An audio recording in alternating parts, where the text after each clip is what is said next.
Hello friends, so we are continuing our economic series और आज इस वीडियो में हम नेशनल इनकम अकाउंटिंग जो हमारा चैप्टर 2 माइक्रो इकोनॉमिक्स का है वो कवर करेंगे। इस पूरे वीडियो में कंप्लीट कवर कर लेंगे।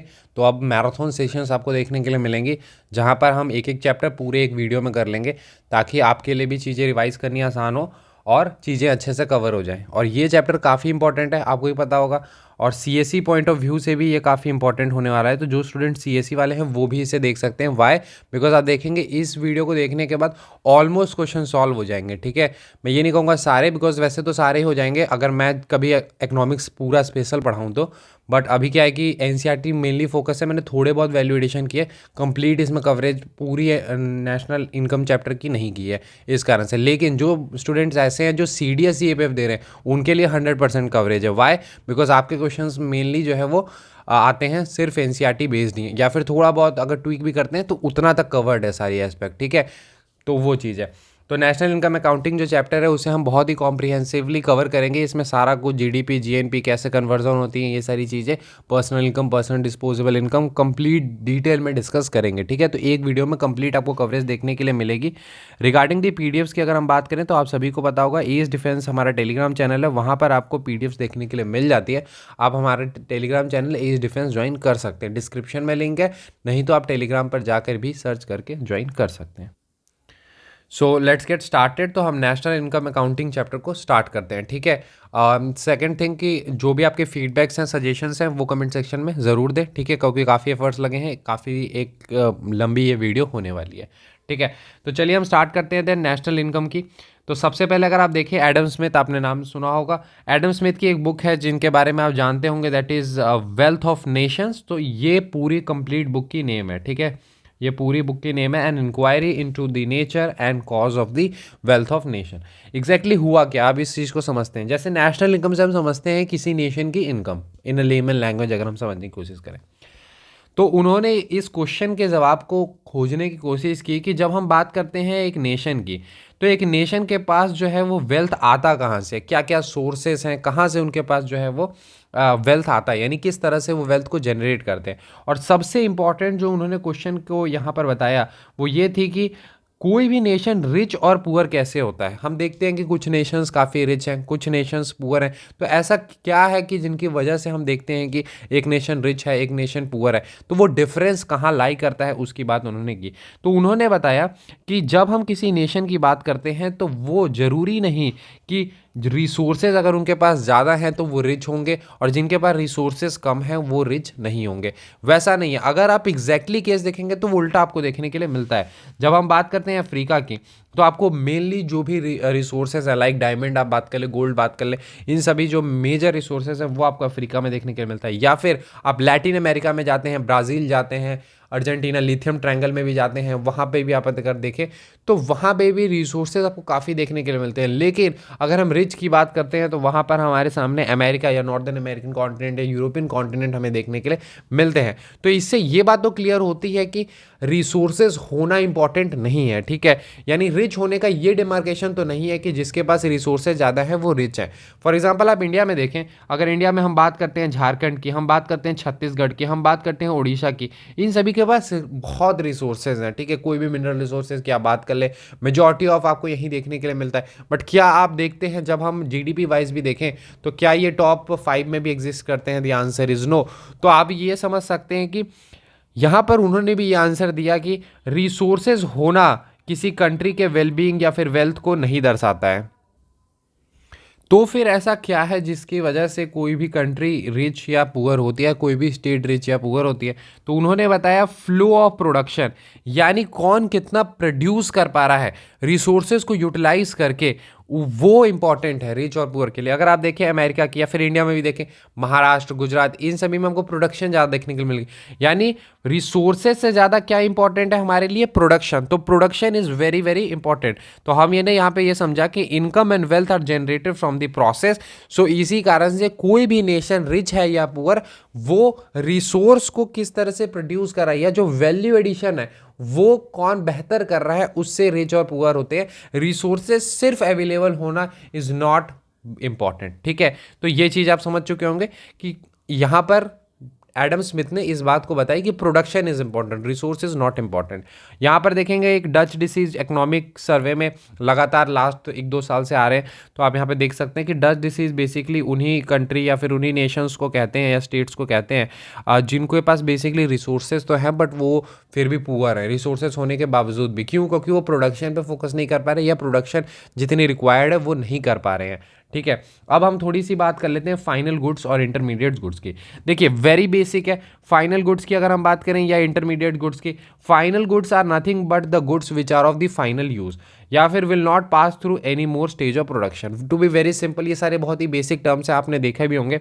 फॉर एग्जाम्पल अगर हम बात करते हैं कार की, तो कार हमारे लिए क्या हो गया? फाइनल गुड्स, क्योंकि कार के बाद आगे कुछ नहीं है। ठीक है, आप मॉडिफिकेशन करेंगे वो सारी चीज़ें अलग हैं, लेकिन वैसे अगर हम देखें तो कार इज लास्ट, आप उसे कंज्यूम कर सकते हैं। लेकिन जब हम इंटरमीडिएट गुड्स की बात करते हैं तो रॉ मटेरियल या फिर इनपुट फॉर द प्रोडक्शन, जैसे अगर कार की बात करें तो टायर, वो हो गए इंटरमीडिएट गुड्स। यानी आपने मान लेते हैं यहाँ से कोई प्रोडक्शन स्टार्ट किया और आपने एक फाइनल गुड बनाया, तो ये जो हो जाएगी वो फाइनल गुड है, और इसके बीच में जितनी भी चीज़ें आपने बनाई वो सारे हमारे इंटरमीडिएट गुड्स होंगे। लाइक आप ब्रेड बना रहे हैं, फॉर एग्जाम्पल आप वाइट ब्रेड बना रहे हैं तो उसके लिए मैदा रिक्वायर्ड होगा। ब्राउन ब्रेड बना रहे हैं then wheat is being required. तो यहाँ से वीट से फिर आप उसको बेक करेंगे, टोस्ट करेंगे, एवरीथिंग जो भी आप प्रोसेस करेंगे, तो उसके बीच में जो जो कॉमोडिटीज़ बनेगी वो सारे ही ये सारे क्या हो जाएंगे? हमारे इंटरमीडिएट गुड्स हो जाएंगे। लेकिन जो ब्रेड फाइनली बना वो हमारे लिए क्या हो जाएगा? फाइनल गुड हो जाएगा। तो आपको समझ आ गया कि what is the basic difference between final goods and the intermediate goods. ये सारे बेसिक टर्म्स हैं जो आप पहले से भी जानते होंगे। अब बात करते हैं फाइनल गुड्स की। तो देखिए फाइनल गुड्स हमें 3 तरीके के देखने के लिए मिलते हैं: consumer good, consumer durable goods and the capital goods. Consumer goods को हम कंजम्पशन गुड्स भी कहते हैं, जो कि बेसिकली हम खुद के परचेज के लिए हम खुद के कंजम्पशन के लिए परचेज करते हैं। लाइक फूड हो गया, क्लोथिंग हो गई, सर्विस हो गई। सर्विस बेसिकली रिक्रिएशन वाले जो सर्विसेज हैं वो सारे जो है वो आ जाते हैं। ठीक है, लेकिन जब हम बात करते हैं second, that is consumer durable. क्यों? क्योंकि देखो हम फूड है, क्लॉथ है, सर्विसेज हैं, ये सारे हम लेते हैं, ठीक है, हम कंज्यूम करते हैं। लेकिन कुछ ऐसे भी हम कंज्यूम करते हैं जो कि ड्यूरेबल है, like washing machine, like fridge, TV. ये सारे क्या है? कंज्यूमर ड्यूरेबल्स हैं। यानी कि कंज्यूमर ड्यूरेबल यानी कि इनकी ड्यूरेबिलिटी ज़्यादा है। अगर आप देखें क्लोथ्स की, फूड की वेरी लिमिटेड है, लेकिन अगर इलेक्ट्रॉनिक आइटम में कोई भी आप देखें तो उसकी, तो यानी ऐसे कंजम्पशन वाले गुड्स जिनकी ड्यूरेबिलिटी ज़्यादा है उसे हम कंज्यूमर ड्यूरेबल कहेंगे। और कंज्यूमर गुड्स हम कह लेंगे जिसे हम कंज्यूम करते हैं, परचेज करते हैं कंज्यूम करने के लिए, लाइक फूड हो गए, क्लॉथ हो गई, सर्विसेज हो गई। और capital goods is very simple, जो प्रोडक्शन के लिए यूज़ होने हैं। अब फॉर एग्जांपल अगर हम बात करते हैं टूल्स की, इंप्लीमेंट्स की, मशीन्स की, जिसका अल्टीमेट ऑब्जेक्टिव जो है वो प्रोडक्शन करना है। लाइक आप एक नोटबुक बनाने की कंपनी स्टार्ट कर रहे हैं, तो आपके पास जो नोटबुक बनाने वाली मशीन है वो क्या हो जाएगी? हमारे लिए वो कैपिटल गुड हो जाएगी। क्या क्या हो जाएगी? कैपिटल गुड हो जाएगी। और इसमें जो स्टार्टिंग में आप पेजेस ला रहे हैं या फिर आप जो उसकी ऊपर की कार्डबोर्ड होती है वो ला रहे हैं, तो ये सारे हमारे क्या हो जाएंगे? Intermediate goods. और लास्ट में जो हमारा नोटबुक बनेगा वो क्या हो जाएगा? Final good. आप रिलेट कर पा रहे हैं? ठीक है, अब हम बात करते हैं यहाँ से हमारा जो है मोस्ट इंपॉर्टेंट एस्पेक्ट शुरू होने वाला है, जो कि है concepts of national income and related aggregate. ठीक है, हम पहले देखिए जीडीपी, जीएनपी जाने से पहले हम कुछ कॉन्सेप्ट देखेंगे जो आपको एनसीईआरटी में एज इट इज़ देखने के लिए नहीं मिलती। 1-2 आप देखेंगे, जैसे नेट ग्रॉस वाला थोड़ा देखने के लिए मिल जाता है, बट मेजॉरिटी आपको देखने के लिए नहीं मिलती। हम इसे थोड़ा सिस्टमेटिक करेंगे। आप देखेंगे हमने सारे ही एनसीईआरटी के कॉन्सेप्ट को इसमें कवर किया है, बट हमने ऑर्डर को चेंज कर दिया है ताकि आपको एक बेहतर तरीके से चीज़ें समझाई जा सके। इस कारण से हमने हमारे अकॉर्डिंग जो है वो ऑर्डर रखा है, लेकिन आप देखेंगे सारे ही कॉन्सेप्ट बहुत ही डिटेल में हमने कवर कर रखा है। अब सबसे पहले हम बात करते हैं ग्रॉस और नेट के बीच के डिफरेंस को। यानी हम यहाँ ये समझ सकते हैं कि हम ग्रॉस को नेट में कन्वर्ट कर सकते हैं और नेट को ग्रॉस में कन्वर्ट कर सकते हैं। ठीक है, इसकी ज़रूरत कब पड़ेगी? जब अभी हम जीडीपी देखेंगे जहाँ पर ग्रॉस डोमेस्टिक प्रोडक्ट देखेंगे, या फिर हम जीएनपी देखेंगे, ग्रॉस नेशनल प्रोडक्ट देखेंगे, फिर वहीं पर हम नेट नेशनल प्रोडक्ट भी देखेंगे। तो ग्रॉस नेशनल प्रोडक्ट और नेट नेशनल प्रोडक्ट कैसे चेंज होता है, उसके लिए हमें समझना होगा कि ग्रॉस और नेट दोनों का कन्वर्जन होता कैसे। ग्रॉस मतलब क्या हो गया सर? टोटल। ग्रॉस मतलब क्या होता है? टोटल। तो हम अगर देखो यहाँ पर क्या है? ग्रॉस, ग्रॉस यानी टोटल। अगर टोटल में से हम डेप्रिसिएशन को माइनस कर दें तो हमें क्या मिलता है? नेट मिलता है। कैसे सर? समझते हैं। अगर हमारे पास एक कंपनी थी, let's say notebook making company थी, उसमें हमने एक मशीन लाई थी 1 लाख रुपीज़ की। ठीक है, 1 लाख रुपीज़ की। अब मान लेते हैं आपने एक साल में उससे नोटबुक्स प्रोडक्शन की 10 लाख की, तो आपका टोटल प्रोडक्शन क्या हुआ या फिर टोटल आउटपुट क्या हुआ? तो आप बोलोगे सर, या फिर टोटल इनकम भी मैं कह लेता हूँ, तो आप बोलोगे कि सर 10 लाख हुई। लेकिन क्या ये नेट है? The answer is no. Why? ये क्यों? क्योंकि आपके पास 1 लाख की मशीन थी, लेकिन आपने उसको एक साल यूज़ किया, तो अब उसकी वैल्यू अगर आप उसको मार्केट में सेल करने जाएंगे तो 50 की ही होगी। क्यों?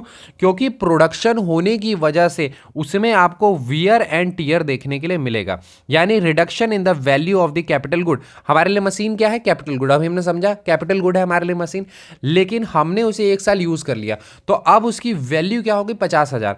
तो यानी हमारा 50 के जो है वो क्या हुआ? डेप्रिसिएशन हुआ। 1 लाख की मशीन थी, अब मिलेगी 50,000, यानी 50,000 का हमारा डेप्रिसिएशन हो गया। इसका मतलब कि 10 लाख हमारा टोटल था, लेकिन 10,000 में से, सॉरी 10 लाख में से, जस्ट अ मिनट, 10 लाख में से हमारे 50,000 जो है वो डिप्रिसिएशन वाले माइनस हो जाते हैं, तो 9.5 लाख हमारा नेट रेवेन्यू या नेट प्रोडक्शन होता है। क्लियर है? तो आपको समझ आ गया होगा कि नेट जब भी हम निकालते हैं, ग्रॉस तो हो गया टोटल, लेकिन हम कुछ लॉस भी तो करेंगे। हमारे जो कैपिटल गुड्स है उसमें कुछ ना कुछ वियर एंड टीयर आएगा ड्यू टू यूज, तो उसे हम माइनस करते हैं, उसे हम कहते हैं डेप्रिसिएशन। तो हम इसको इस तरह से भी कह सकते हैं, consumption of fixed capital. Consumption of fixed capital क्यों कह रहे हैं? क्योंकि कैपिटल गुड्स का प्रोडक्शन के लिए यूज होना है और हम उसे कंज्यूम कर रहे हैं। अगर यह 50,000 हमने यूज किया, तो हम ऐसा कह सकते हैं ना कि 50,000 हमने यूटिलाइज कर लिया for the production of 10 lakh notebooks और वोर्थ ऑफ नोटबुक वोर्थ ऑफ 10 लाख। तो हम 10 लाख की नोटबुक बनाने के लिए 50,000 की कैपिटल को यूज कर रहे हैं। ठीक है, तो ये कॉन्सेप्ट है। तो आपको समझ आएगा ग्रॉस और नेट कैसे कन्वर्ट होता है। अब एक तरफ हम देखते हैं डोमेस्टिक और नेशनल, इसकी भी हम देखेंगे जब जीडीपी की बात करेंगे और जीएनपी की बात करेंगे। एक तरफ हमारे साइड में जीडीपी है, ग्रॉस डोमेस्टिक प्रोडक्ट, एक तरफ है जीएनपी, ग्रॉस नेशनल प्रोडक्ट। तो वो भी कैसे कन्वर्ट होगा वो हमें समझना होगा।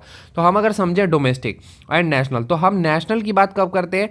जब हमारे सामने डोमेस्टिक हो, लेकिन साथ साथ उसमें हम net factor income from abroad को भी ऐड करते हैं। क्यों सर? नेशनल में तो टोटल हो गए, लेकिन डोमेस्टिक में सिर्फ डोमेस्टिक वाले आएंगे। अब हमें net factor income from abroad add करना पड़ेगा। Net factor income from abroad का मतलब क्या हो गया सर?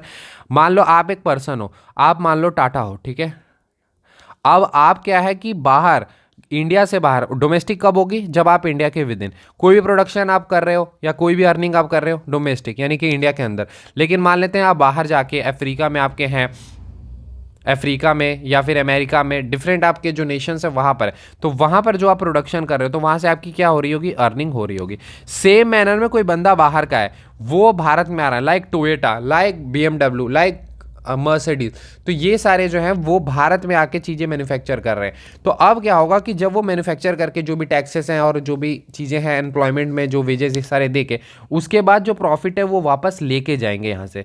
तो एक तरफ हमारे सामने पॉजिटिव है और एक तरफ नेगेटिव है। तो सेम मैनर में, यानी income received from the normal resident of India, यानी इंडियंस जो बाहर से, अब्रॉड से जो पैसा अर्न कर रहे हैं, और एक ऐसी इनकम जो हम फॉरेन रेसिडेंट को पे कर रहे हैं, यानी कि दिस वन, तो उसको हमें माइनस करना हो, क्योंकि अल्टीमेटली हमारे लिए इनकम क्या है? ये।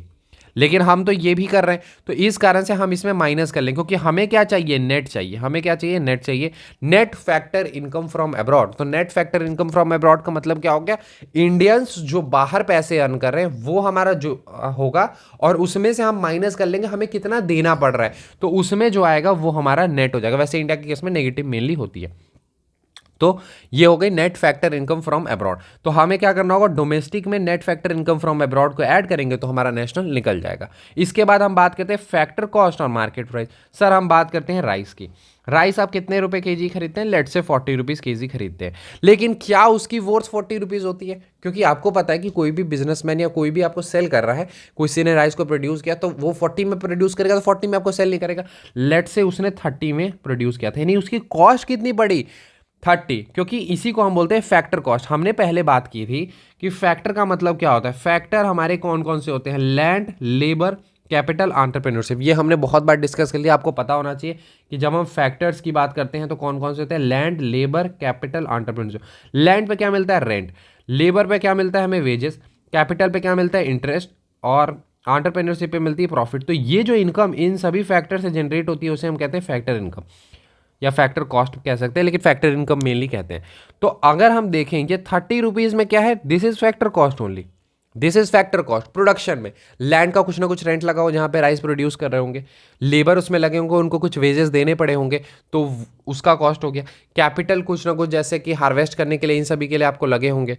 देन आपकी स्किल सेट ये सारी उसकी भी कोई ना कोई कॉस्ट होती है, तो वो हमारी होगी 30, यानी 30 रुपीज़ हमारा पर केजी था, 10 रुपये हम उसमें प्रॉफिट कर रहे हैं और 40 रुपये में उसे बेच रहे हैं, तो ये 40 रुपये जो है वो हमारा मार्केट प्राइस हो गया। लेकिन अब क्या होता है कि हम 30 रुपीज़ में तो कर रहे हैं, लेकिन होता क्या है कि हमें कुछ टैक्सेस भी देने पड़ते हैं, तो वो टैक्सेस भी वहाँ पे इंक्लूडेड होते हैं सभी चीज़ें में, जैसे जीएसटी ये सब हो गए। यानी अगर हम बात कर रहे हैं कि जैसे 40 रुपीज़ की है, तो 40 रुपीज़ में हम राइस खरीद रहे हैं, लेकिन वही राइस अगर आप देखें तो बहुत सारे जो पुअर पीपल है उन्हें 2 या 3 रुपए में मिल रहे हैं, तो क्या उसकी वर्थ 2 या 3 रुपए नहीं, उसे भी बनाने में 25 रुपए 30 रुपए तो लगे ही होंगे, लेकिन 2 या 3 रुपए में कैसे गवर्नमेंट सेल कर रही है, क्योंकि सब्सिडीज आर बिंग प्रोवाइडेड। यानी यहाँ पर क्या हो गया कि हम जो गवर्नमेंट है वो क्या प्रोवाइड कर रही है, सब्सिडी। तो इस कारण से क्या हुआ कि जो 30 रुपीज़ की थी, अब मान लेते हैं 28 रुपीज़ सब्सिडी गवर्नमेंट ने बियर कर ली, तो 2 रुपीज़ केजी उसने सेल की जा रही है। तो आप यहाँ देखेंगे कि कॉम्बिनेशन सर्विंग देयर। अगर हम फैक्टर कॉस्ट की बात कर रहे हैं जो हमारी 30 रुपीज़ है, अब मान लो उसमें टैक्स कितना लग रहा था, तो लेट से टैक्स लग रहे थे 12 रुपीज़, लेट्स अज्यूम इट, ठीक है, और अब सब्सिडीज 2 रुपए के मिल रहे थे, तो हमारी मार्केट प्राइस कितनी होगी, 40 रुपीज़। तो इस तरह से होता है, यानी हम सब्सिडीज को माइनस करते हैं फैक्टर कॉस्ट में, और इनडायरेक्ट टैक्सेस जो हमारे लगते हैं वो, तो इन्हीं दोनों को कंबाइंड जब हम करें, इनडायरेक्ट टैक्सेस माइनस सब्सिडीज, उसे हम कहते हैं नेट इनडायरेक्ट टैक्सेस। तो हम नेट इनडायरेक्ट टैक्सेस को जो है वो जोड़ते हैं फैक्टर कॉस्ट में, तब हमें मार्केट कॉस्ट देखने के लिए मिलता है। तो ये बात आपकी क्लियर हो गई। अब लास्ट जो हमारा आता है वो है करंट प्राइस और कांस्टेंट प्राइस। अगर हम समझने की कोशिश करें what is the basic difference between the current price and the constant price. Current price तो बहुत ही सिंपल है सर, जो प्रेजेंट ईयर में प्राइस चल रहा है वो, यानी इन्फ्लेशन के साथ। और कांस्टेंट प्राइस क्या होता है, हम एक बेस ईयर मान लेते हैं और उसके अनुसार हम उसे लेते हैं। अब इसे मैं थोड़ा एक्सप्लेन करता हूँ आपको ताकि क्लैरिटी मिले। बेस ईयर हमने हमारे यहाँ 2011 एंड 12 है। अब थोड़ा समझते हैं, मान लो ये 2021 एंड 2022 ले लिया, ये 2022 एंड 2023 ले लिया। अब मान लो यहाँ पे क्वांटिटीज़ है, ये प्राइस है, क्वांटिटीज़ है, प्राइस है। हमने 100 क्वांटिटी प्रोड्यूस की, एक की प्राइस 10 रुपये थी, तो हमारे कितना हो गया, 1000 रुपये। हमने क्वांटिटीज 110 प्रोड्यूस की और कितने प्राइस थी, 11 रुपये, तो हमारी हो गई 11, क्यों हो गई, 1 रुपये इन्फ्लेशन हो गई, ठीक है, आपको ही पता है हर साल इन्फ्लेशन तो होगी, तो 1 रुपये इन्फ्लेशन हो गई, तो कितने हो गए 1210 रुपीज़। तो आप देखोगे कितना का इंक्रीज़ आपको देखने को मिलता है, 21%। बट क्या एग्जैक्ट ये है, नहीं। हम क्या कर सकते हैं सर, ये तो हो गई करंट प्राइस पे, लेकिन हमने मान लो एक मान लिया बेस ईयर। अब बेस ईयर है हमारा 2011 एंड 12, उस समय क्या थी हमारी क्वांटिटी जो भी थी, फॉर एग्जांपल नोटबुक ही थी 100, हमने नोटबुक है, उस समय इसकी प्राइस थी 7 रुपीज़। तो 7 रुपीज़ के अनुसार हमने यहाँ पर प्रोड्यूस किया, हमने यहाँ पर क्या प्रोड्यूस किया 100, तो कितना हमें अर्न होगा 700 रुपीज़। लेकिन जब हम यहाँ पर प्रोड्यूस कर रहे हैं 110, तो हमें कितना मिल रहा है 770। तो आप देखेंगे कितने का आपको इंक्रीज देखने के लिए मिलता है, 10% का रेदर देन 21%। ठीक है, 21% हमारा इंक्रीज नहीं है, एग्जैक्ट हमारा 10% है। सेम मैनर में आपको मैं दिखाता हूँ एक और, जैसे ये क्वांटिटी मान लेते हैं होती 100 ही, हमने प्रोडक्शन में कोई इंक्रीज नहीं की, जितनी 100 हम पहले कर रहे थे उतने ही अभी भी कर रहे हैं। तो इसके अनुसार हमारा तो 1K हो गया, 100 इंटू 10 1K, लेकिन 100 इंटू 11 कितना होगा 1100। तो अगर हम यहाँ देखेंगे तो ये दिखलाएगा 10%, बट एग्जैक्टली हम देखें तो 10% तो हुआ ही नहीं है कुछ भी, क्योंकि हमारा तो 100 पहले कर रहे थे, आज भी 100 ही कर रहे हैं, यहाँ पर 100 ही कर रहे हैं, तो कोई चेंजेस तो हुए ही नहीं है। लेकिन यहाँ पर ये जो है डाटा करंट प्राइसेस के अनुसार 10% दिखलाएगा, लेकिन वो 10% एग्जैक्टली क्या इन्फ्लेशन है, क्योंकि प्राइस 10% बढ़ गई है, आपकी प्रोडक्शन नहीं बढ़ी है। तो अगर वही हम बेस ईयर मान लें 7, तो 100 का कितना होगा 700, और यहाँ पे भी 100 है तो इसका भी कितना होगा 700। तो हमें दिखाएगा कि सर कोई भी आपने प्रोडक्शन में इंक्रीज नहीं किया, आपकी 0% है, सेम आप चल रहे हो। क्लियर हो रही है? तो इसी को हम कहते हैं, एक हो गया हमारा कांस्टेंट प्राइसेस, एक हो गया करंट प्राइसेस से हमें इन्फ्लेशन और ये सारी चीज़ें एडजस्ट हो जाती हैं उसमें, और कांस्टेंट प्राइसेस हमें रियल पिक्चर दिखाती है। उसी को हम अब आगे देखेंगे नॉमिनल और रियल जीडीपी में, तब आपको चीज़ें और क्लियर होती हुई नजर आएंगे। अब 2-3 और छोटे कॉन्सेप्ट हम देख लेते हैं, stock variable and flow variable. अगर हम थोड़ा समझने की कोशिश, स्टॉक वेरिएबल का मतलब है पर्टिकुलर पॉइंट ऑफ टाइम में, और फ्लो वेरिएबल यानी पीरियड ऑफ टाइम में। इसका मैं एक बहुत ही बेसिक सा एग्जांपल आपको देता हूं, जैसे हम फॉर एग्जांपल वेल्थ, अगर मैं आपसे पूछूं कि आज आपके पास कितने की वेल्थ है, मान लो 1 करोड़ 2 करोड़ रुपए की है, तो वो आपकी क्या हो गई, वेल्थ हो गई। यानी वेल्थ क्या है, एक पर्टिकुलर टाइम में फिक्स्ड अमाउंट में आपकी इतनी वेल्थ है, यानी पर्टिकुलर पीरियड में। पर्टिकुलर पॉइंट ऑफ टाइम में, लेकिन एक पीरियड ऑफ टाइम में इनकम आप जो जनरेट करते हैं वो पीरियड ऑफ, मैं आपसे पूछूं आपकी इनकम क्या है, तो आप बोलेंगे सर ये 1 ईयर में हमें मेरी इनकम इतनी है, 10 लाख है, 20 लाख है, जो भी। सेम मैनर में लोन या बोरोइंग, लोन क्या है आपको पता होगा कि हाँ मैंने अभी तक 10 लाख का लोन ले रखा है। बोरोइंग क्या है, एक पीरियड ऑफ टाइम में आप जो लगातार बोरो करते जा रहे हैं। तो आपको समझ आ रहा है कि ये एक फ्लो कॉन्सेप्ट है, एक स्टॉक कॉन्सेप्ट है। अभी इन्वेंट्री वाले में आपको ज़्यादा क्लियर हो जाएंगी। इन्वेंट्री हमारा स्टॉक कॉन्सेप्ट होता है और चेंज इन इन्वेंट्री हमारा फ्लो कॉन्सेप्ट होता है। तो देखिए बहुत ही सिंपल है, आप कॉमन सेंस से समझेंगे कि स्टॉक कॉन्सेप्ट और फ्लो कॉन्सेप्ट में क्या अंतर है। स्टॉक कॉन्सेप्ट का मतलब, स्टॉक मतलब क्या होता है, कोई भी चीज स्टेगनेंट है, यानी इस पॉइंट ऑफ पीरियड में आपके पास कितने पैसे हैं वो आपको क्या होगा, स्टॉक, यानी वेल्थ कितना है वो स्टॉक हो गया। लेकिन अगर मैं पूछूं आज के डेट में आपकी इनकम कितनी है, तो आपको पता है कि मैं मान लेते हैं 10,000 मेरी महीने मिल रही है, तो 10,000 मेरी इनकम हो गई, यानी मैं पर मंथ 10,000 कर रहा हूं, मैं एक साल में 1,20,000 करूंगा। तो आपको पता है कि ये अब एक पीरियड ऑफ टाइम में जो है मैं 1,20,000 कर लूंगा। तो ये फ्लो कॉन्सेप्ट हो गया, क्लियर है। इसके बाद हम इन्वेंट्री की बात करते हैं। जब आपने कंपनी स्टार्ट की, तो कंपनी स्टार्ट करोगे, मान लो नोटबुक की कंपनी स्टार्ट कर ली। अब नोटबुक की कंपनी आपने स्टार्ट कर ली, आपने 1 लाख नोटबुक बनाए, तो ऐसा तो नहीं है सारे बिक जाएंगे, कुछ तो आपके अनसोल्ड हो जाएंगे। तो सबसे पहला कॉमोडिटी हो जाएगा अनसोल्ड गुड वाला, ठीक है। यानी मान लो 50,000 कॉपी नहीं बिकी। अब कुछ होंगी semi finished good. Semi finished good का मतलब कुछ कॉपी ऐसी होंगी जिनका आपने पेज ये सब लगवा दिया होगा, बाइंडिंग अभी बची होंगी, तो उसको तो आप सेल नहीं कर सकते, तो वो हो गई सेमी फिनिश्ड गुड। और एक तरफ होगा रॉ मटेरियल, यानी आपने पेज और बहुत सारे कार्डबोर्ड ये सारे लाके रखे होंगे कि आगे बनाएंगे। तो इन सभी को, यानी unsold good, semi finished good और रॉ मटेरियल, इनको हम कहते हैं इन्वेंट्री। इन्वेंट्री क्या हो गया, हमारा स्टॉक कॉन्सेप्ट। क्यों हो गया इन्वेंट्री हमारा स्टॉक कॉन्सेप्ट, वाई, बिकॉज आज के डेट में मैं पूछूं कि सर आपके पास कितनी इन्वेंट्री, तो आप कहोगे कि सर मेरे पास 50,000 कॉपी अनसोल्ड है जो मेरी बनी हुई है, अनसोल्ड फिनिश्ड गुड। फिर आप कहोगे मेरे पास 30,000 ऐसी कॉपियां हैं जो पूरी नहीं बनी लेकिन ऑलमोस्ट डन है, उसमें सिर्फ थोड़ी बाइंडिंग का काम है, मैं कर लूंगा, तो वो हमारी होगी सेमी फिनिश्ड गुड। और एक हो गया रॉ मटेरियल, आप कहेंगे मेरे पास 1 लाख और कॉपी बनाने की ये है, तो 1 लाख बनाने की कॉपी पेजेस और कार्डबोर्ड है, तो आप कहोगे 1,30,000 और 50, यानी 1,80,000 कॉपी का आपके पास इन्वेंट्री है। तो ये हो गई इन्वेंट्री। तो आज के डेट में इन्वेंट्री कितनी है, 1,80,000। लेकिन change in inventory flow of concept होता है। क्यों, क्योंकि आप देखोगे कि रोज तो सेल होंगे। अब मान लो आज 10,000 कॉपियां और सेल होगी, तो आपकी वो कम हो गई, 1,70,000 होगी, तो वो हो गई फ्लो कॉन्सेप्ट, ठीक है। और ये अपने आप में एक कैपिटल होता है, आपके लिए ये कैपिटल है। वाई कैपिटल है, वेरी सिंपल, या फिर हम कह सकते हैं कि addition of the stock of the capital is called investment. ये क्यों, देखिए हम समझते हैं, बहुत ही सिंपल। कॉपी का एग्जांपल ले लेते हैं। कॉपी क्या है, जैसे अभी देखेंगे इस टाइम पर कॉपी की सेल बढ़ जाएगी। वाई, बिकॉज आपको पता होगा कि सभी के अब नई सेशन स्टार्ट होने वाले अप्रैल से, तो आपको पता है कि अगर अभी हम इन्वेस्टमेंट करते हैं, मैं पहले 1 लाख कॉपियां का प्रोडक्शन करा था, मैं 10 लाख करूंगा, 10 टाइम्स कर दूंगा, यानी मैं इन्वेंट्री को 10 गुना बढ़ा दूंगा। क्यों, क्योंकि मुझे पता है कि अप्रैल के टाइम पर जब नए सेशन स्टार्ट होंगे सभी को कॉपियां ये सारी की जरूरत पड़ेगी, तो अगर मैं इसमें इन्वेस्ट करता हूं तो मुझे उसके रिटर्न्स मिलेंगे। तो इन्वेंट्री एक प्रकार का कैपिटल है आपके लिए, जिसका आपको प्रॉफिट आगे या इंटरेस्ट जो है वो उसका मिलना है। सेम मैनर में वो एक प्रकार का इन्वेस्टमेंट है जो आज आप करेंगे, तो अगर सही टाइम पर आप उसको कैपिटलाइज करते हैं तो उसका आपको रिटर्न मिलता है, तो उसे हम कहते हैं इन्वेंट्री, ठीक है। तो यहां तक आपकी कॉन्सेप्ट क्लियर हो गई होगी।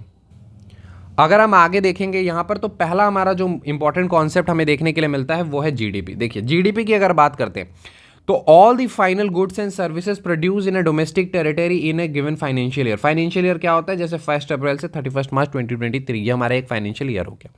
अब इस एक फाइनेंशियल ईयर में जितने भी हमने फाइनल गुड्स एंड सर्विसेज एक कंप्लीट डोमेस्टिक टेरिटरी में, एक टेरिटरी के अंदर जो हमने प्रोड्यूस की है, उसे हम जीडीपी कहते हैं। उसकी जो वैल्यू होगी, कौन सी वैल्यू, मनी वैल्यू, ठीक है, मनी से हम वैल्यू डिनोट कर रहे हैं, तो उसको हम कहते हैं जीडीपी। जैसे अगर हम डोमेस्टिक टेरिटरी की बात करें तो सबसे पहले तो पॉलिटिकल बाउंड्री जो आपके दिमाग में आएगी, इंक्लूडिंग टेरिटोरियल वाटर, यानी इंडिया के अंदर। इसके अलावा आप देखोगे एम्बेसीज, कंसुलेट, मिलिट्री एस्टेब्लिशमेंट हमारे अब्रॉड में भी हैं, तो वहां से भी जो अर्निंग होगी या वहां से भी जो प्रोडक्शन होगी, क्योंकि वहां सर्विस तो हो रही है ना, यहाँ मैंने क्या लिखा है, गुड्स के साथ साथ सर्विसेज, तो सर्विसेज तो होंगी, ठीक है। इसके बाद income from the international territory, ships, aircraft, oil rig, जो हमारे नेशनल्स के द्वारा ओन्ड है, तो ये सभी को हम डोमेस्टिक टेरिटरी मानते हैं। ये नहीं कि सिर्फ हम इंडिया का बना लेंगे, ठीक है, नहीं। एम्बेसीज जो बाहर हैं, कॉन्सुलेट्स हैं, मिलिट्री एस्टेब्लिशमेंट, ये भी आएंगी। यानी एक मैं कह लूँ कि सारे गुड्स एंड सर्विसेज जिसकी हम प्रोडक्शन कर रहे हैं, जिसकी प्रोडक्शन कर रहे हैं, इंटरमीडिएट नहीं लेंगे, अभी हम बात करेंगे इसकी।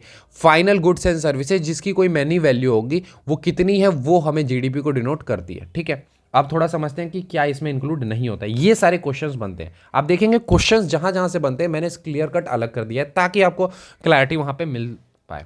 अगर हम बात करते हैं कि कौन सी चीज़ें जो हैं वो इंक्लूड नहीं होती है, तो सबसे पहले सर इंटरमीडिएट गुड्स इंक्लूड नहीं होती। क्यों इंटरमीडिएट गुड्स नहीं होती? बिकॉज अगर आप देखोगे सर यहाँ तो आप डबल काउंटिंग कर लोगे। कैसे डबल काउंटिंग कर लेंगे सर? मैं पहले इंटरमीडिएट गुड्स, हमें पता है टायर है, आपने टायर को कर लिया कि हाँ हमने ना 1 लाख टायर इस साल बनाए हैं, तो टायर का प्रोडक्शन मान लेते हैं 10,000 की एक टायर है, तो आपने बना लिया कि हाँ सर मैंने 10,000 1 लाख के अनुसार से कर लिए।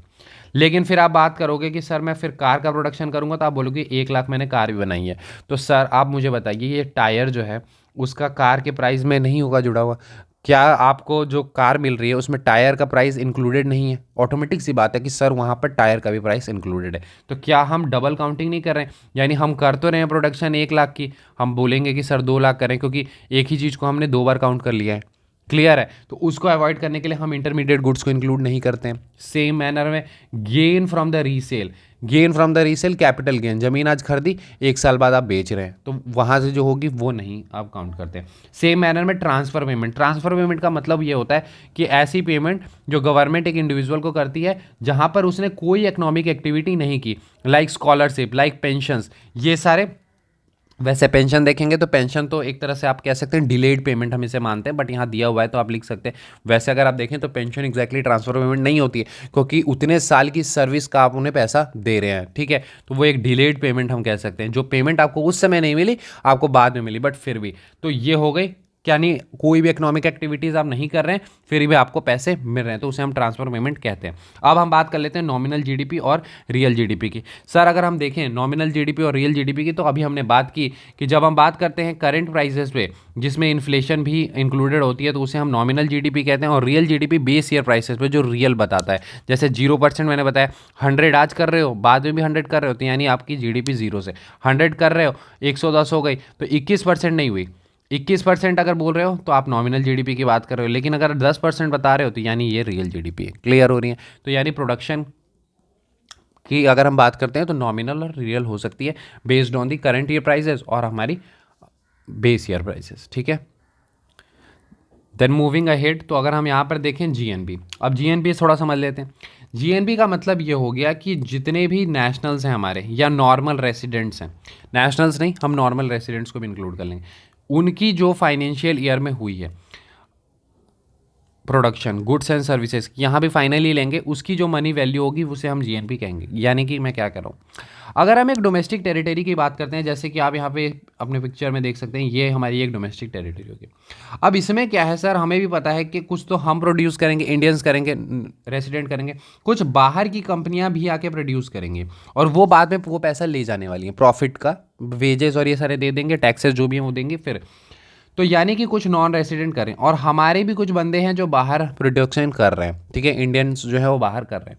तो इस केस में आप देखोगे कि हमने बात की कि जीडीपी का मतलब क्या हो गया, जीडीपी का मतलब इस बाउंड्री के अंदर जितना हो रहा है, यानी कि ए भी जो कर रहा है वो भी हमारा जीडीपी होगा और सी यानी नॉन नेशनल्स भी कर रहे हैं वो भी हमारा होगा। तो GDP is equal to A plus C यानी कि रेसिडेंट और नॉन रेसिडेंट सिर्फ हमारे डोमेस्टिक टेरिटरी के अंदर प्रोडक्शन होनी चाहिए।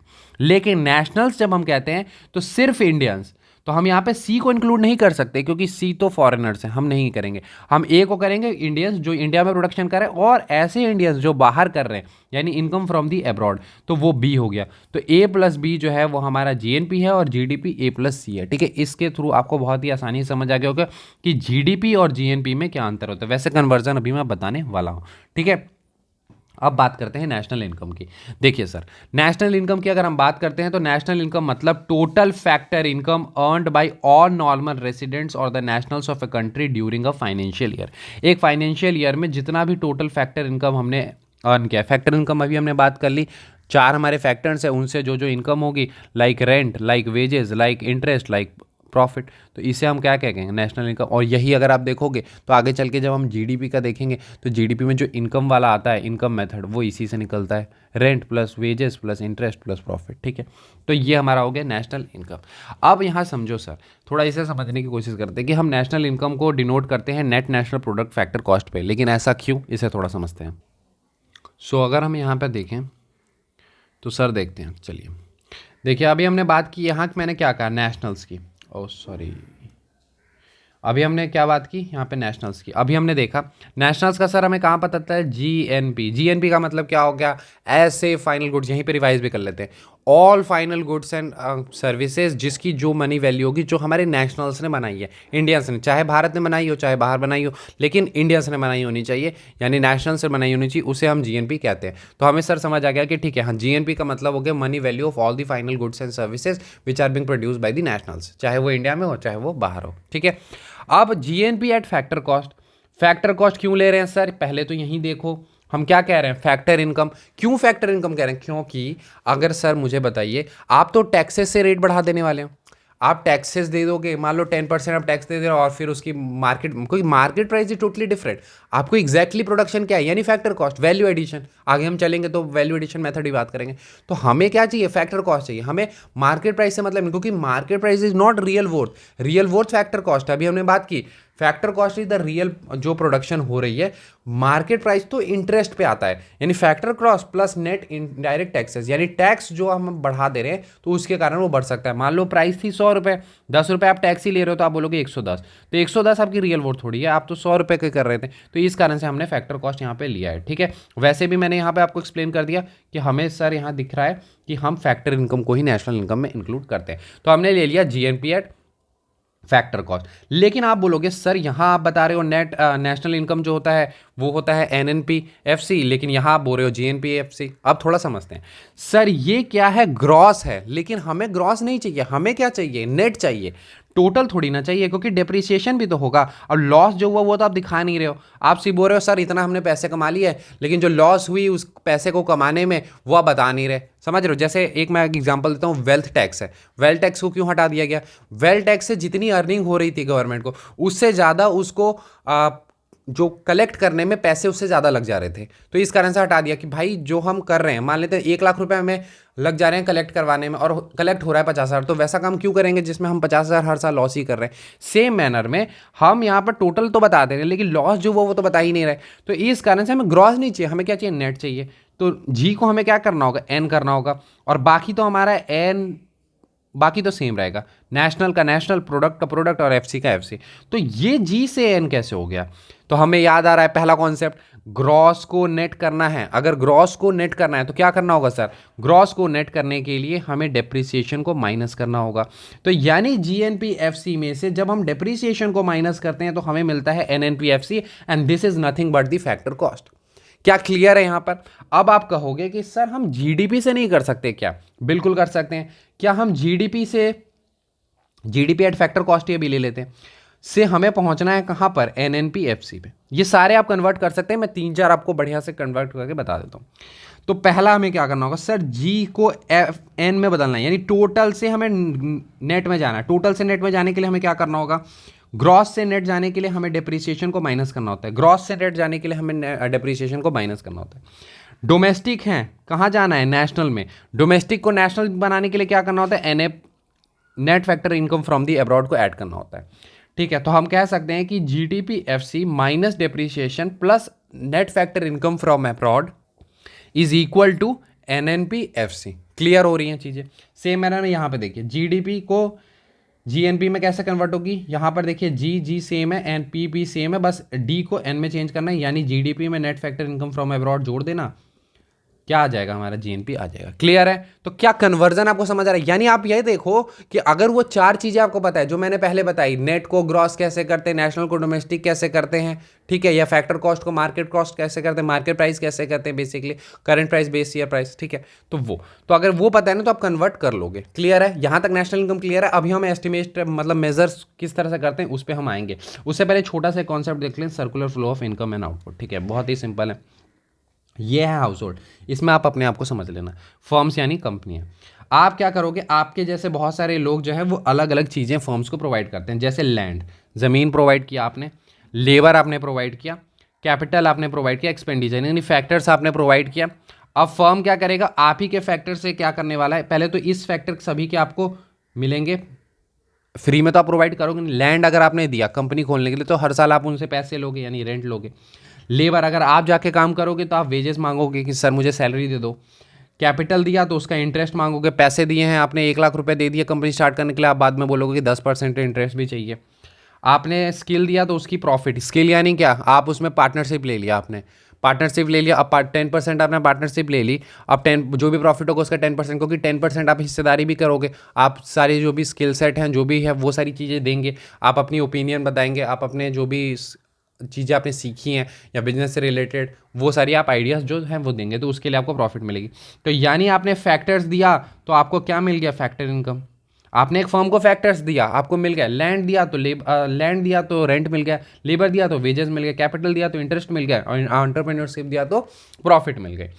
सेम मैनर में तो उसके फैक्टर इनकम।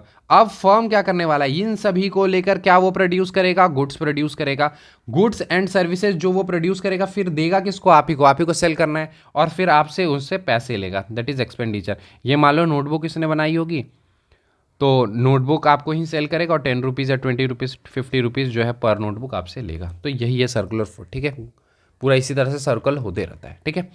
चलिए आगे बढ़ते हैं, जीडीपी के मेजरमेंट की बात करते हैं। वेरी वेरी इंपॉर्टेंट 3 मेथड्स हैं sir, income method, expenditure method, value added method. थोड़ा ध्यान से समझना, पहले जीडीपी को सोच लो, अगर जीडीपी सोच लोगे तो फिर मेथड्स निकालने बहुत ही आसान है।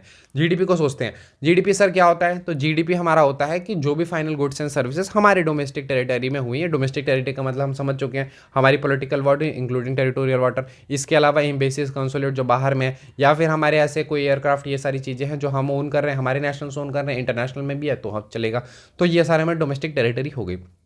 अब यहाँ पर जितने भी फाइनल गुड्स एंड सर्विसेज हमने प्रोड्यूस किए उसकी जो मनी वैल्यू होगी वो हमारा जीडीपी होता है। अब उसको कैलकुलेट कैसे करें सर, तो हम पहला तो इनकम मेथड से कर सकते हैं। Income method is very very simple, अभी हमने बात की कि क्योंकि हमारा जो प्रोडक्शन है वो तो फैक्टर के थ्रू होना है, तो फैक्टर क्या है हमारे, land labour wages, land labour capital and entrepreneurship. तो उसके लिए हमें मिल रहा है rent, wages, interest and profit. तो हम इन सभी को अगर जोड़ दें, इन सभी को हम जोड़ दें, adding the incomes of all the factor of production, तो हमारा क्या निकल जाएगा, जीडीपी निकल जाएगा।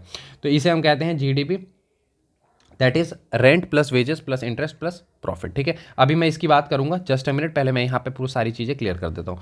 फिर हमारा हो गया एक्सपेंडिचर मेथड। हम क्या एक्सपेंडिचर से भी निकाल सकते हैं, यस निकाल सकते हैं।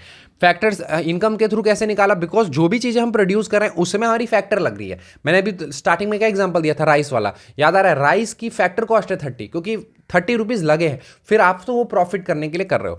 तो सेम मैनर में एक्सपेंडिचर से भी हम चीज़ों को निकाल सकते हैं। एक्सपेंडिचर यानी कि जो भी हमने गुड्स बनाई है उस पर जो पैसे खरीदने में लोगों के खर्च होंगे वो एक्सपेंडिचर में आ जाएंगी। तो कैसे होगा, CIG, यानी ये हो गया हमारा GDP, CIG X minus M. इसका मतलब क्या होगा, कंजम्पशन एक्सपेंडिचर, कंजम्पशन एक्सपेंडिचर यानी प्राइवेट सेक्टर जो एक्सपेंडिचर करेगा। जी यानी क्या होगा, गवर्नमेंट एक्सपेंडिचर, गवर्नमेंट जो एक्सपेंड करेगा। और आई का मतलब होता है इन्वेस्टमेंट एक्सपेंडिचर, यानी expenditure on the capital goods. कुछ ऐसे गुड्स पे भी तो हम करेंगे जिसका आगे प्रोडक्शन में यूज होना। अभी हमने बात की, हम मशीन खरीद रहे हैं यानी कि आगे, तो कैपिटल एक्सपेंडिचर वो गवर्नमेंट भी कर सकती है, प्राइवेट भी कर सकती है। तो C प्लस आई प्लस जी, अगर यही यहाँ पर अगर हम देखें इस चीज़ को, तो एक्स माइनस एम यानी एक्सपोर्ट माइनस इम्पोर्ट, वो भी हमें लेना होगा, एक्सपोर्ट माइनस इम्पोर्ट। अब इसको समझते हैं, अगर हमारी क्या होती ओपन इकोनॉमी तब तो ठीक है, सारी चीज़ें होंगी, लेकिन क्लोज्ड इकोनॉमी है तो ये तो कॉन्सेप्ट ही खत्म, क्योंकि हमारा तो क्लोज्ड इकोनॉमी अगर होता, जैसे 1991 से पहले कंप्लीटली क्लोज नहीं होती, हमने माइक्रो इकोनॉमिक्स के पहले चैप्टर में पढ़ा था कि कोई भी इकोनॉमी कंप्लीटली क्लोज तो नहीं होती। क्लोज अगर होती तो क्या होता, हमारा एक्सपोर्ट और इंपोर्ट का कोई कॉन्सेप्ट ही नहीं था, सिर्फ हम इतने पे चलते, तो हमारा होता y = C + I + G, ठीक है। Consumption expenditure, government expenditure, investment expenditure, expenditure on the capital goods. Value added का मतलब क्या होता है, प्रोडक्शन मेथड हम इसे कहते हैं, जो वैल्यू एडिशन आपने की, क्योंकि एक्जैक्टली पैसे तो मिलने हैं वैल्यू एडिशन के, ठीक है। वैल्यू एडिशन का मतलब क्या होता है, value of output minus value of non factor income. Non factor income मतलब क्या, रॉ मटेरियल, याद आ रहा है माइक्रो इकोनॉमिक्स में हमने पढ़ा था। नॉन फैक्टर इनकम क्या होती है, रॉ मटेरियल। रॉ मटेरियल लिया 10 रुपये का, उसको फिर बाद में बेच रहे हो 100 रुपये में, यानी आपने 90 रुपये का उस पर वैल्यू एडिशन किया है, ठीक है। तो वो यहाँ पर आता है। अब एक एक करके हम इस सभी को देख लेते हैं। दैट इज नथिंग, देखो एक हम समझे पहले तो net value added. Net value added is very simple, हम जीवीए जब निकालेंगे तो उसमें से हमें नेट पे जाना है, तो जी से हमें टोटल से नेट पे जाना है, क्या करना होगा, डेप्रिसिएशन करना होगा। याद आ रहा है कुछ, एक ही कॉन्सेप्ट हर जगह यूज़ होना है। और ये जो जीवीए है वो हमारा जीडीपी एट मार्केट प्राइस होता है। क्यों होता है सर मार्केट प्राइस? क्योंकि जब वैल्यू एडिशन आप करते हो सर तो हम मार्केट प्राइस पे लेते हैं। यहाँ पर जो 100 रुपये में आप बेच रहे हो यानी कि इसमें मार्केट प्राइस है। ठीक है, क्लियर है। इसके बाद हमारा हो गया GDP FC, GDP MP minus indirect taxes plus subsidies. क्यों सर? क्योंकि आप यहाँ देखो ये फैक्टर कॉस्ट है, ये मार्केट प्राइस है। फैक्टर कॉस्ट से मार्केट प्राइस में जाने के लिए क्या करते थे? नेट इनडायरेक्ट टैक्सेस को हम जोड़ते थे। उसी को मैंने यहाँ पर ओपन कर दिया है। Indirect tax, net indirect tax मतलब क्या होता है? Indirect tax minus subsidies. ठीक है, अभी बताया था फैक्टर कॉस्ट को मार्केट प्राइस में चेंज करने के लिए, तो ये वाला हो गया। अब यहाँ समझते हैं national income eight factor cost, तो क्या होता है? NNP FC. एनएनपी एफसी अभी हमने बात कर ली। नेशनल इनकम का मतलब क्या होता है? NNP FC. तो एनडीएफसी प्लस ये, क्यों? क्योंकि सर हम एन से डी में जा रहे हैं, तो डी को चेंज करना है एन के लिए, तो डी में क्या जोड़ना होगा? डोमेस्टिक में क्या जोड़ना होगा? Net factor income from abroad. अगर डोमेस्टिक में net factor income from abroad जोड़ दिया तो नेशनल आ जाएगा। ठीक है, तो चलिए आगे बढ़ते हैं। फिर एक होता है sir personal income. Personal income का मतलब क्या होता है? National income minus undistributed profit minus net interest payment minus corporate tax plus transfer income. थोड़ा समझते हैं। पर्सनल इनकम का मतलब क्या हो गया? National income. नेशनल इनकम तो टोटल आ गया हमारा सारा कुछ। अब इसमें क्या होगा कि कुछ आपने जो पैसे अर्न किए होंगे, आपकी फर्म है लेट से, ठीक है, तो फर्म है तो आपको सभी को प्रॉफिट देने होंगे जो आपने अभी प्रॉफिट नहीं दिया है, क्योंकि नेशनल इनकम में तो टोटल आ गई सारी चीज़ें।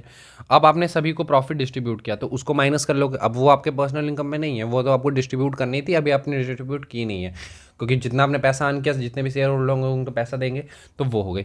फिर इसके बाद आपने जिन जिन से पैसा लिया होगा उन सभी को पैसे पे करेंगे, यानी इंटरेस्ट। शुरू में आपने 10 लाख इनसे लिया था, 20 लाख इनसे लिया था, तो उन सभी को इंटरेस्ट जाके दोगे, तो वो हो गए नेट इंटरेस्ट पेमेंट। इसके बाद आप टैक्स भी दोगे, आपने कंपनी स्टार्ट किया तो उसके लिए टैक्स आपको देना पड़ेगा।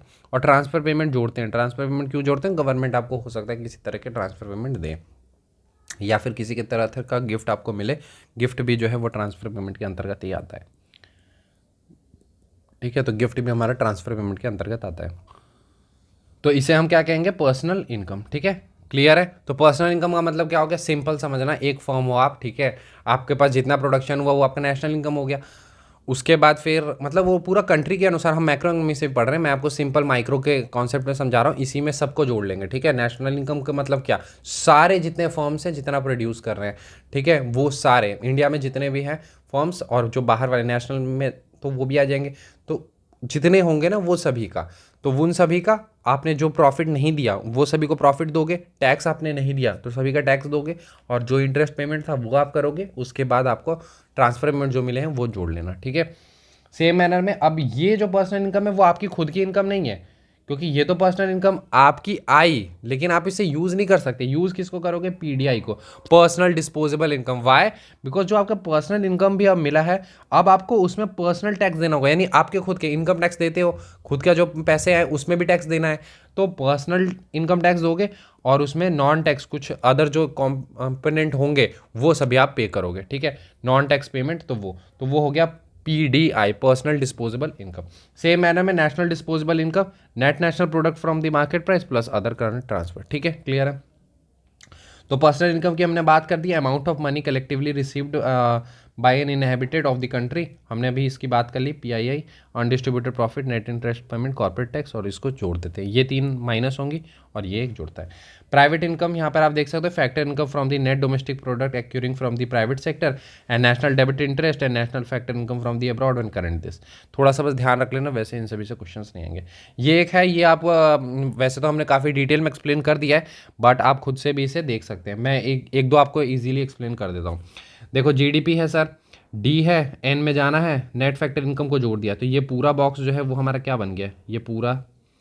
ये पूरा हमारा बॉक्स क्या बन गया? एनएनपी। क्यों? क्योंकि हमने GDP plus net factor income from abroad, तो ये हो गया हमारा जीएनपी। सेम मैनर में यहाँ देखो एनएनपी, तो यहाँ पर क्या है? नेट। यहाँ से जाना है किसमें? ग्रॉस में। तो ग्रॉस में अगर जाना है तो क्या करना होगा? डेप्रीसिएशन को जोड़ना होगा, तो डेप्रीसिएशन को जोड़ दोगे तो ग्रॉस, और इसमें से इसको माइनस कर देंगे तो हमारा ये मिल जाएगा। क्लियर है। सेम मैनर में आप यहाँ पे बहुत सारा देख सकते हो, जैसे ये वाला नेशनल इनकम है, फैक्टर कॉस्ट पे अभी हमने बात की, ये हो गई पर्सनल इनकम, अनडिस्ट्रीब्यूटेड प्रॉफिट, ये वाला हमारा 3 था। एक हमने दिया नेशनल इंटरेस्ट पेमेंट, जो हमने नहीं दिया था वो देंगे। ट्रांसफ़र पेमेंट है वो तो जुड़ेगा, ठीक है, और इसके बाद ये, तो ये सारे को हम जोड़ लेंगे। ठीक है, यानी ये कॉर्पोरेट टैक्स हो गया। ठीक है। और सेम मैनर में देखो यहाँ पे पर्सनल डिस्पोजेबल इनकम, और इसमें दो चीज़ आप ऐड कर लो ना, पर्सनल पेमेंट टैक्स और ये non payment tax, non tax payment, ठीक है, तो वो आ जाएंगे। इसके बाद देखो ठीक है, तो ये सेल्फ एक्सप्लेनेटरी थी। इसके बाद अगर हम बात करते हैं कंज्यूमर प्राइस इंडेक्स और होलसेल प्राइस इंडेक्स की, अगर हम बात करें तो आप इस चीज़ को समझो कि सर कंज्यूमर प्राइस इंडेक्स और होलसेल प्राइस, होलसेल आप समझते होगे, कंज्यूमर आप समझते होगे, ठीक है। बहुत सारी चीज़ें आप होलसेल में जब लेते हैं तो आपको चीज़ें सस्ती मिलती है और कंज्यूमर में थोड़ी महंगी मिलती है। तो अगर हम इसमें बात करें कंज्यूमर और होलसेल प्राइस इंडेक्स में कॉन्सेप्ट में, तो देखिए वैसे तो इसे कंप्लीटली आप डिटेल में समझोगे इन्फ्लेशन वाले चैप्टर पे, वहाँ पे मैं WPI CPI काफ़ी डिटेल में एक्सप्लेन करूँ, कितने बास्केट हैं, कितने कमोडिटीज़ हैं, ये सारी चीज़ें वो सारी आपको डिटेल में समझ आएंगी। होलसेल प्राइस इंडेक्स हमने 2014 में, अभी जस्ट आप एक इंडेक्स थोड़ा सा ध्यान रख लेना, cost and market price of A given basket in A given year divided by that base year, ठीक है। और उसको ये करते हैं तो ये CPI का फॉर्मूला है। इट इज़ नॉट रिक्वायर्ड, हम जब इन्फ्लेशन वाला चैप्टर देखेंगे तो वहाँ इसे डिटेल में देखने वाले हैं, इसलिए डोंट पैनिक।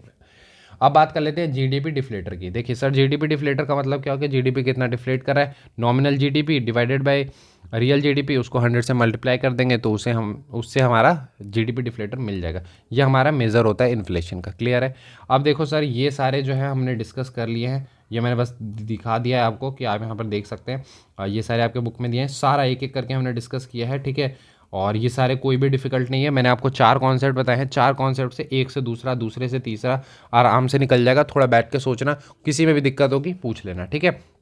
लास्ट कॉन्सेप्ट जो आज का हम डिस्कस करने जा रहे हैं वो है GDP is not the measure of welfare of any nation. किसी भी नेशन का GDP जो है वो बेसिकली हमारा वेलफेयर का डिनोटर नहीं होता है। क्यों नहीं होता, इसके 3 एग्जांपल्स दिए गए हैं और 3 केसेस दिए गए हैं, वो हम समझ लेते हैं। पहला कि non uniform distribution of GDP। क्यों सर, ऐसा भी हो सकता है जैसे अगर हम किसी भी टॉप 1%, आपको ही पता होगा टॉप 1% के पास 60-70% है, टॉप 10% के पास 80% ज़्यादा वेल्थ है, तो आप ये भी तो कह सकते हो कि सर GDP तो इंक्रीज़ होता जाएगा जब तक उनका पैसा इंक्रीज़ हो रहा है। आज उनके पास 1 लाख करोड़ की वर्थ है, कल 2 लाख की होगी तो हमारी GDP भी इंक्रीज़ करेगी।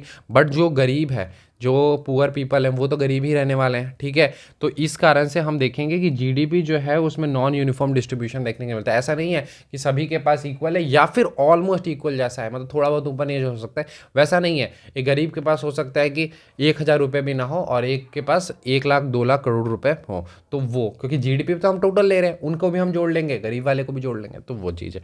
तो इस कारण से पहला केस तो ये हो गया। दूसरा कि हम नॉन मॉनेटरी एक्सचेंज को तो GDP में जोड़ते ही नहीं, और उसका तो बहुत बड़ा कॉम्पोनेंट है। जैसे डोमेस्टिक सर्विसेज, जो वुमेन्स है 2/3 ऑफ द टाइम उनका जो दिन का होता है वो चला जाता है काम करने में, यानी घर के जितने भी काम हैं वो। तो अगर आप देखोगे एक मेड के चार्जेस होते हैं लेट्स से 3,000 4,000, वो जितना दिन में करते हैं वो 20,000 25,000 वर्थ का होना चाहिए, लेकिन हम उसे इंक्लूड करते नहीं। तो यानी जो ऐसी चीज़ें हैं जो मॉनेटरी पे होती नहीं है, डोमेस्टिक सर्विसेज सबसे बड़ा एग्जाम्पल है, तो उस चीज़ को तो हम इंक्लूड ही नहीं करें GDP में। तो हम ये कह रहे हैं कि गुड्स एंड सर्विसेज, गुड्स की तो वैल्यू मार्केट में है और सर्विसेज की भी मार्केट में वैल्यू है, क्योंकि हम काम कर रहे हैं, हमें सैलरी मिल रही है, उसे हम जोड़ ले रहे हैं। लेकिन जिसकी सैलरी नहीं मिल रही, डोमेस्टिक सर्विसेज, और डोमेस्टिक सर्विसेज वेरी इंपॉर्टेंट, अगर डोमेस्टिक सर्विसेज ना हो तो बहुत ही डिफिकल्टीज़ है। तो ये चीज़ को समझो कि domestic services are very very necessary, तो हम उसको भी इंक्लूड नहीं कर रहे हैं, तो इस कारण से ये भी नहीं हो सकता। सॉरी, मतलब ये भी एक रीज़न है उसका। इसके बाद अगर हम देखें एक्सटर्नलिटी, यानी एक्सटर्नलिटी तो बहुत इंपॉर्टेंट चीज़ है कि GDP में तो हम सर बोल रहे हैं गुड्स, अब गुड्स में तो कुछ भी हो सकता है, सिगरेट बना रहे हो, टोबैको बना रहे हो, सारा इंक्लूड कर लोगे, तो जो वो हार्म कर रहे हैं सोसाइटी को उसका क्या, वो वेलफेयर क्या, एनवायरमेंटल पोल्यूशन कर रहे हैं, हम प्रोडक्शन तो बहुत सारा कर रहे हैं लेकिन जो एनवायरमेंटल पोल्यूशन हो रहे हैं उसका क्या, तो वो भी एक कंपोनेंट होता है। तो अगर आप ये देखोगे कि ये तीनों कंपोनेंट को अगर आया, तीनों केसेस को देखते हो, तो इससे हमें साफ साफ ये पता चल जाता है कि sir GDP is not the measure of welfare, ठीक है। GDP एक कंपोनेंट है लेकिन उसके बाद भी है, तो उसकी हम बात आगे चैप्टर्स में करेंगे। तो यानी आपको यहाँ समझ जाना है कि GDP इज नॉट दैट, ठीक है। बाकी ये सारे हमने डिस्कस कर लिए, ये सारे निकालने वेरी वेरी सिंपल है। देखो एक दो मैं आपको दिखा देता हूँ, अगर आपको लग रहा हो कि सर बहुत डिफिकल्ट हो सकता है तो ऐसा कुछ नहीं है। देखो GDP एट फैक्टर कॉस्ट है, फैक्टर कॉस्ट से जाना कहाँ है, मतलब मार्केट, जस्ट अ मिनट मैं इसे थोड़ा थिन कर देता हूँ। देखो यहाँ पर हमें क्या करना है, मार्केट प्राइस से जाना किस में है, फैक्टर कॉस्ट में। मार्केट प्राइस से फैक्टर कॉस्ट जाने के लिए हमें नेट एंड इनडायरेक्ट टैक्सेस को कम करना होता है। मार्केट प्राइस को कि factor cost is what, factor cost plus net indirect taxes, तो factor cost plus net indirect taxes is equal to market price. अगर हमें चाहिए क्या है यहाँ पर फैक्टर कॉस्ट, तो इसको इधर लेके आएंगे, तो market price minus net indirect taxes, तो ये हमारा हो जाएगा GDPFC। यहाँ देखो N है, ये जी है, gross minus depreciation is equal to net. क्या वही काम किया गया है? आगे देखो, ये क्या है, एफ सी एम पी है सिर्फ, ठीक है।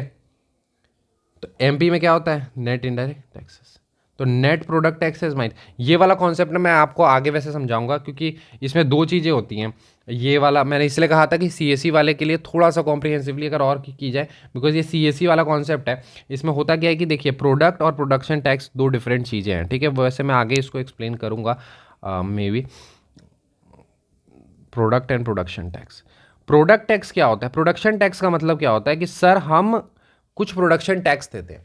फॉर एग्जाम्पल वो फिक्स टैक्स है, आपकी प्रोडक्शन हो ना हो आपको वो टैक्स देना ही देना है, क्लियर है। यानी आपने प्रोडक्शन जस्ट स्टार्ट किया, आपने नोटबुक बनाना स्टार्ट किया, तो एक टैक्स है जो आपको देना है, वो प्रोडक्शन टैक्स हो गया, वो फिक्स है, आपको देना ही देना है। आपकी नोटबुक बिके ना बिके दैट डजेंट मैटर। लेकिन प्रोडक्ट टैक्स का मतलब होता है एक कॉपी बिकी तो मान लो 10 रुपये देने, 10 बिकी तो 100 रुपये देने, 1000 बिकी तो 10,000 देने, यानी 10 पे आपका चल रहा है, यानी जितने प्रोडक्ट बिकेंगे उतने आपको देने हैं, तो उसे हम प्रोडक्ट टैक्स कहते हैं। और प्रोडक्शन टैक्स का मतलब है 1000 रुपये, आपने कंपनी जस्ट स्टार्ट किया, आप 1000 रुपये दे दो, हर साल आपको 1000 देना है। अब उसका वो याद आ रहा है आपको, फिक्स कॉस्ट वाला, तो यही है फिक्स कॉस्ट और मार्जिनल कॉस्ट वाला, तो वही है प्रोडक्शन टैक्स, आपको फिक्स है देना है, प्रोडक्ट टैक्स बाकी हम उसे देख लेंगे, ठीक है। तो I hope this lecture was very much useful for you. बाकी कोई भी डाउट है तो आप पूछ सकते हैं, ठीक है। मिलते हैं अगली वीडियो में, thank you and have a nice day. बाकी आप हमारा टेलीग्राम चैनल जरूर ज्वाइन करें, दैट इज एज डिफरेंस, ठीक है। Thank you.